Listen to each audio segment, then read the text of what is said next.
1.2 দুইটা দেখো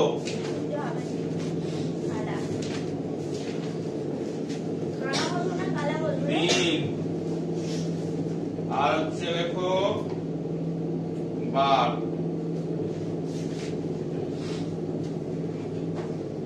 7 দিনে একবার 364 দিনে কতবার তাহলে লেখো 7 দিনে একবার সাঁতার শিখতে যায়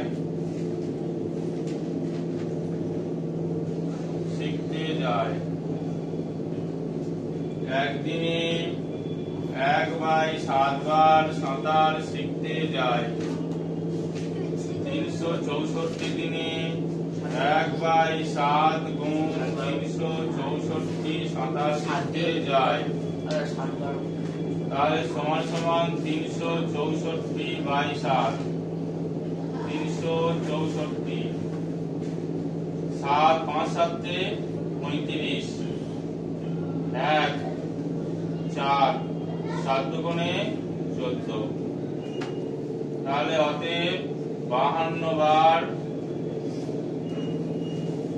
সাঁতার শিখতে যায়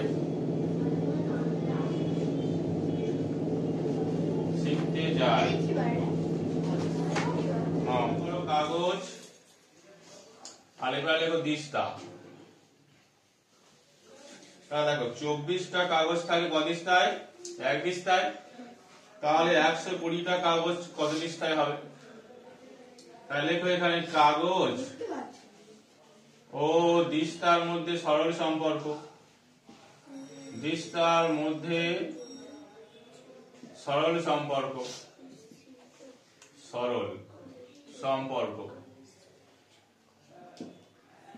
তাহলে লিখে নাও এবারে 24টি কাগজে 1 দিস্তা হয় 24টি কাগজে 1 দিস্তা হয় তাহলে হচ্ছে একটি কাগজে 1/24 দিস্তা হবে আর 120 কাগজে 1 গুণ 120/24 তাহলে 5 24 120 সমান সমান 5 দিস্তা খাতা হবে সমান সমান 5 দিস্তা নাও 1 ডজন সমান সমান 12টি লিখে নাও তাহলে দেখো বলেছে দেখো 1 ডজন ডিমের দাম 48 টাকা 32টি ডিমের দাম কত লেখো ডিমের সংখ্যা ঠিক আছে আর এবারে লেখো দাম তাহলে বলেছে কত ডিম 12টা ডিম 12টি ডিমের দাম 48 টাকা বলেছে আর হচ্ছে কত টাকা করে তাই তো এখানে দেখতে পাচ্ছি তাহলে 32টি ডিমের দাম কত তাহলে লেখো অতএব ডিম ও ডিমের সংখ্যা ও দাম এর মধ্যে সরল সম্পর্ক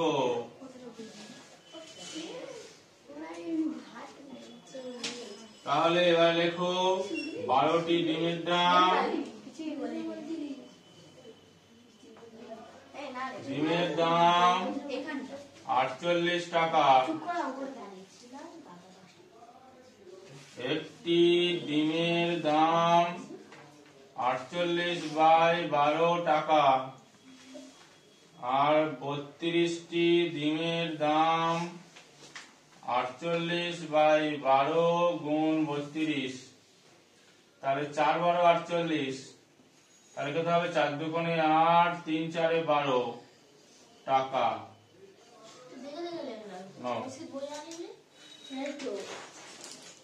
একদিকে লেখো ঘন্টা আর একদিকে লেখো দিন দেখো বলেছে 5 ঘন্টা 5 ঘন্টা আর আরেক দিকে আছে 30 দিন আমি ডি লিখছি মানে ডি মানে কি বুঝতে পারছো তো ড্রেস আমি লিখে দিই পরিষ্কার HOUR আওয়ার্স। আচ্ছা তারপরে দেখো 6 ঘন্টা কতদিন জিজ্ঞেস করেছে আমাকে, তাহলে চলো লেখো ঘন্টা ও দিনের মধ্যে। ভালো করে দেখো, যদি 5 ঘন্টা কাজ 5 ঘন্টা করে যদি 30 দিন করে তাহলে 6 ঘন্টায় নিশ্চয়ই কত করবে, আগে করবে না? ঠিক আছে, 5 ঘন্টা করছে কাজ করছে যদি 30 দিন হয় তাহলে 6 ঘন্টা নিশ্চয়ই আগে হবে। তাহলে কি হবে বলো, ঘন্টা আর দিন, ঘন্টা যদি বাড়ে তাহলে দিন কি কমবে, আর যদি দিন বাড়ে তাহলে ঘন্টা কি কমবে, ব্যস্তানুপাতিক। তাহলে ঘন্টা ও দিনের মধ্যে বিপরীত সম্পর্ক, বিপরীত সম্পর্ক। তাহলে দেখো 5 ঘন্টা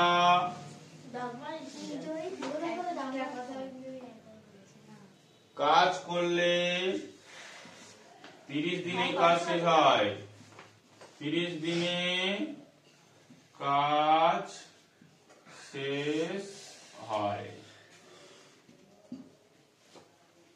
যদি 1 ঘন্টা কাজ করে তাহলে 30 গুণ 5 দিনে কাজ শেষ হয়। আর যদি 6 ঘন্টা কাজ করে তাহলে 30 গুণ 5 বাই 6 দিনে কাজ শেষ হয়। তাহলে এটা থেকে এটা কেটে দাও, উত্তর হবে 5 সমান উত্তর হবে 25 ডেজ। 6 দেখো, 6টা দেখো বলেছে কোন সম্পত্তির মোট পরিমাণের 5% মূল্য এত টাকা, ওই সম্পত্তির মোট পরিমাণের 2% মূল্য কত। তাহলে এক জায়গায় লেখো অংশ আর এক জায়গায় লেখো মূল্য, টাকা লেখো, টাকা লেখো। তাহলে 5-এর সাতাংশের 5-এর সারাংশ কত টাকা বলেছে, 28-25 টাকা। এবারে পরেরটা বলেছে দেখো 2-এর সাতাংশের দাম কত, 2-এর সাতাংশের দাম কত। তাহলে দেখো অংশ এবং টাকার মধ্যে সমান সমান সম্পর্ক, অংশ এবং টাকার মধ্যে সরল সম্পর্ক, সরল সম্পর্ক। আচ্ছা দেখো এবারে 5-এর সাতাংশের মূল্য 28-25 টাকা, 1 অংশের মূল্য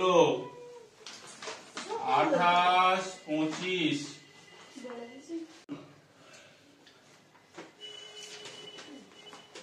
7/5 টাকা। আর একটা দেখো কয়েকটা বলেছে 2-এর 7 অংশের মূল্য 28-25 গুণ 7/5 গুণ 2/7 অংশ।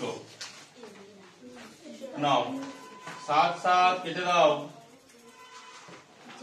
5 দিয়ে কাটো, 5-5-25, 3-28, 3-32, 5-6-30, 2-32, 5-5-25 সমান সমান 5-2 10, 0 হাতে থাকে 1, 6-1 12, 1 13, 3 হাতে থাকে 1, 5-2 10 হাতে থাকে 11 টাকা।